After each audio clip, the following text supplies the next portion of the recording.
This one is pretty wild because there's a pyramid of a mineral growing inside this quartz. You can see that three-dimensional effect in there.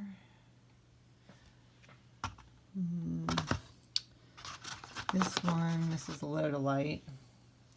You can actually see a spiral of the mineral from the pressure of the earth and the ground moving. It's another beautiful star. I don't know. See how it's like sticking up in the air? It is so cool. And then the quartz grew around it.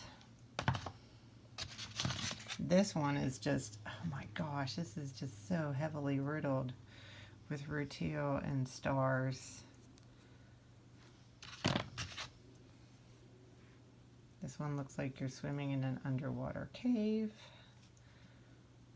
We're walking through a landscape. There's the rough mineral on the back, magnified through the front of the quartz. Rutilated quartz is my favorite stone.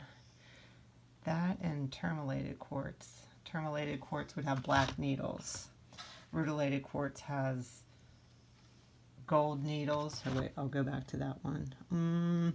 It could have gold needles. It could have like a red. Here's one that has brown. This one's really hard to see.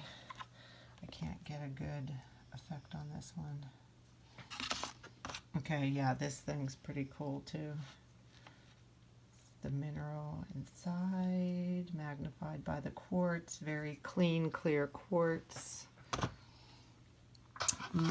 This one's, wow, this one's just amazing too. Look how clear that quartz is. You can see all the stuff inside. Sorry folks, this lighting is terrible, but yeah, it's green and pink, and in real life it's pretty magnificent.